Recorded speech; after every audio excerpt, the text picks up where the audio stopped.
श्री हरितालिका व्रतकथा. श्री हरितालिका व्रताच्या देवता शिव व पार्वती आहेत. पार्वती ही शिवाची अर्धांगिनी आहे. महान पतिव्रता, स्त्री जातीचा आदर्श, जन्मोजन्मी हाच पती मिळावा म्हणून पार्वतीने उग्र तप व व्रत केले. तेच श्री हरितालिका हे व्रत.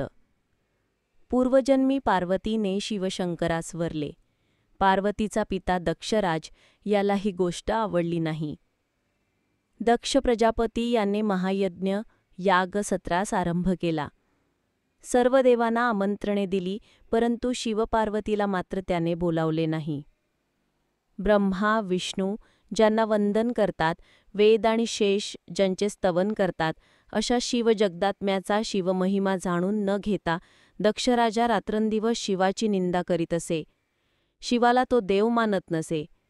आपल्या पित्याने महायज्ञ यागसत्र समारंभ आरंभिला असून सर्वांना आमंत्रणे केलीयेत, पण आपल्या पतीला व आपणाला बोलावले नाही म्हणून पार्वतीला अतिशय दुःख झाले.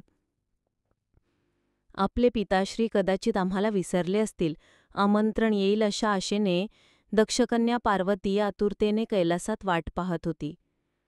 नंतर पार्वती शिवशंकरांना म्हणाली, हे प्राणनाथा, माझ्या पित्याने आपल्या सदनी यज्ञयाग मांडिला आहे. त्याने आपल्या सर्व कन्यांना सन्मानाने आमंत्रित केले आहे.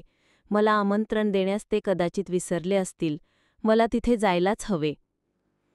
पार्वतीचे हे उद्गार ऐकून शिव म्हणाले, हे मृगलोचने गौरी, तू मुळीच तिथे जाऊ नकोस. तुझा पिता माझा द्वेष करतो. हे शुभानने, तू तेथे गेलीस तर तुझा पिता तुला अपमानित करील. शिव अंबिकेला हे सांगत असताना देवर्षी नारद मुनी तिथे आले. नारदांनी त्यांचा संवाद ऐकला होता. ते पार्वतीला म्हणाले, देवी, पित्याच्या घरी जाण्यासाठी कन्येने मानपान पाहू नये. नारदाचे हे वचन ऐकून पार्वतीने दक्षराजाच्या त्या समारंभास जाण्याचा निश्चय केला. लगेच दाक्षायणी भूतगण बरोबर घेऊन नंदीवर बसून दक्षाच्या यज्ञमंडपात आली. यज्ञमंडपात सर्व देव आणि ऋषींना दक्षराजाने सन्मानाने बसवले होते. भवानी जगदंबा पार्वती आलेली पाहून सर्व देव आणि ऋषींना अत्यंत आनंद झाला. नंदीवरून उतरून पार्वती पित्याजवळ गेली. दक्षराजाने तिच्याकडे बघितले नाही. जगन्माता गुणनिधान पार्वतीने आपल्या पित्याच्या चेहऱ्याकडे पाहिले. तिला वाटले धुराने डोळे भरले म्हणून कदाचित आपल्याकडे पित्याची दृष्टी गेली नसेल. नंतर पार्वतीने आपल्या सर्व बहिणींकडे बघितले. त्या सर्व बहिणींना राजाने सन्मानित केले होते. त्या देखील पार्वतीशी बोलल्या नाहीत. नंतर पार्वतीने आपल्या आईकडे पाहिले. तिने सुद्धा पार्वतीकडे बघितले नाही. पार्वतीचे मन अगदी खट्टू झाले. दक्ष प्रजापती तिच्याकडे बघून म्हणाला, ही कशाला इथे आली? हिला इथे कोणी बोलावले? कन्या पार्वती आणि जामात शंकर मला दृष्टीसमोर नको. अशा तऱ्हेने आदिमाया, प्रणवरूपिणी, अनंत ब्रह्मांडाची स्वामिनी भवानी जगदंबा अपर्णा देवी पार्वती हिचा दक्षाने अपमान केला. आदिशक्ती जगदंबा दाक्षायणी पार्वती या महाअपमानामुळे अत्यंत क्रोधाने संतप्त झाली. आकाशातून प्रलय करणारी वीज धरणीवर अकस्मात पडावी त्याप्रमाणे पार्वतीने धगधगत्या यज्ञकुंडात एकदम उडी घेतली. पुढे मग हिमालय पर्वताच्या उदरी त्रिपुरसुंदरी पार्वतीने अवतार घेतला. जगदंबिका आदिमाया प्रणवरूपिणी हिमालय पर्वताची कन्या झाली. या स्वरूपसुंदर कन्येची ब्रह्मांडात दुसरी प्रतिमा नव्हती. अष्टनायिकांच्या सौंदर्याला तिच्या पायाच्या अंगठ्याची सर येणार नव्हती. तिच्या स्वरूपाचे वर्णन करण्याची शेषालाही शक्ती नव्हती. तिच्या लावण्यात सृष्टीचे सौंदर्य प्रतिबिंबित झाले होते. तिच्या कुंकुमतिलकांपुढे सूर्याचे तांबडे लाल बिंब देखील नम्र झाले होते. पार्वतीचा पिता हिमालय याने तिचा विवाह करण्याचे ठरविले. आपली स्वरूपसुंदर कन्या विष्णूला द्यावी असे नारदमुनींनी त्याला सुचविले. हिमालयाला वाटले विष्णू हाच आपल्या मुलीला योग्य वर आहे. त्याने ही गोष्ट पार्वतीला सांगितली. तेव्हा पार्वती म्हणाली, त्रैलोक्याचे अधिपती कैलासाधिपती शंकर माझे पती व्हावेत अशी माझी इच्छा आहे. तेच माझे जन्मोजन्मीचे पती आहेत. मी दुसऱ्या कोणालाही वरणार नाही. मुली, शंकराला लोक ईश्वर मानतात, हे मला ठाऊक आहे, पण ते बहुत करून स्मशानात आढळतात. सर्वांगास राख घालतात, सर्पाचे अलंकार घालतात. मुली दक्ष प्रजापती राजाला जामात म्हणून ते आवडले नव्हते. पार्वतीने त्यांच्याशी लग्न केले म्हणून त्याने तिचा आणि कैलासनाथांचा अपमान केला होता.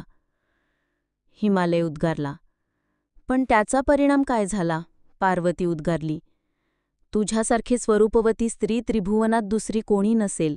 तुला मी श्री विष्णूला देणार आहे. तेच तुला योग्यवर आहेत. नाही, मी शिवशंकराला मनाने वरले आहे. पार्वती ही शिवाची शक्ती आहे. असे म्हणून पार्वती आपल्या सखीला घेऊन अरण्यात निघून गेली. तिथे नदीकाठी बसून तिने वाळूचे शिवलिंग तयार केले. आपल्या सखीला बरोबर घेऊन तिने शंकराची आराधना केली. शिवलिंगाची मनोभावे पूजा केली. संपूर्ण दिवस उपोषण केले. भाद्रपद शुद्ध तृतीयेचा तो दिवस होता. पार्वतीची भक्ती पाहून शंकर बटुवेश धरून तिच्यासमोर गेले. हे सुंदरी, तू हे व्रत कोणत्या हेतूने केले आहेस? यावर पार्वती म्हणाली, कैलासनाथ श्री शंकर माझे पती व्हावेत म्हणून मी हे व्रत केले आहे. ते ऐकून बटुरूप शंकर म्हणाले, तू तर हिमालय राजाची राजकन्या आहेस. तुला तो वर मुळीच योग्य नाही. श्री विष्णू सर्वगुण संपन्न आहे, त्याला तू वर वार. शंकराचा नाद तू सोडून दे, कारण तो महाक्रोधी आहे. वाघाचे कातडे तो परिधान करतो, सर्पाचे भूषणे धारण करतो, स्मशानात वास्तव्य करतो. त्याच्या सभोवती भूतगण असतात म्हणून मी तुला हे सांगत आहे. हे त्या बटूचे वचन ऐकून पार्वती रागाने खवळली. हे शिवनिंदका, तू इथून चालता हो. तुझे तोंड मला पुन्हा दाखवू नकोस. तू ब्राह्मण आहेस म्हणून मी हे सारे ऐकून घेतले, नाहीतर तुला मी शिक्षा करणार होते. पार्वतीचे हे उद्गार ऐकून शिवशंकर संतुष्ट झाले आणि त्यांनी आपले स्वरूप प्रगट केले. शिवशंकराला पाहताच पार्वतीने जय जय चंद्रमौली असा जय जयकार करून त्यांचे चरण दृढ धरले. शंकर प्रसन्न होऊन तिला म्हणाले, पार्वती, तुला काय पाहिजे ते सत्वर माग. ते ऐकून पार्वतीला आनंद झाला. ती म्हणाली, हे जगदात्म्या, जगदीश्वरा, तुझ्या अर्धांगी मला ठाव दे. तथास्तु, असे सांगून श्रीशंकर कैलासास निघून गेले. जगदंबा पार्वती आपल्या पितृसदनात गेली. सप्तर्षींनी शिवाला हिमाचलावर पाठवले. हिमालयाने श्रीशंकराचे आदराने षोडशोपचारे पूजन केले. खरोखर शिव आणि भवानी यांचा जोडा अनुरूप असा शोभणारा आहे, हे जे ब्रह्मदेवाने हिमालयाला सांगितले होते ते त्याला पटले. शिवगौरीचे त्याने लग्न लावून दिले. अशी ही पुराणकथा आहे. आलिका म्हणजे सखी, हरिता म्हणजे अरण्य. पार्वतीने आपल्या सखीला अरण्यात नेऊन हे व्रत केले म्हणून या व्रताला श्रीहरितालिका व्रत असे नाव पडली. एकदा श्रीशंकर आणि पार्वती कैलास पर्वतावर बसली होती. तेव्हा पार्वतीने शिवशंकराला विचारले, नाथ, सर्व व्रतांमध्ये श्रेष्ठ व्रत कोणते? यावर शिवशंकर म्हणाले, सर्व व्रतांमध्ये श्रीहरितालिका व्रत हे सर्वश्रेष्ठ व्रत आहे. या व्रताच्या पुण्याईमुळे तुझे मनोरथ पूर्ण झाले. तू माझी स्वामिनी बनलीस. तुम्ही माझे पती व्हावेत हीच माझी इच्छा होती, ती पूर्ण झाली, पार्वती म्हणाली. जे कोणी सखीसह पार्वतीची व शिवलिंगाची भाद्रपद शुद्ध तृतीयेला षोडशोपचारे पूजा करतील, भक्तिभावे आराधना करतील, त्यांची ही इच्छा पूर्ण होईल.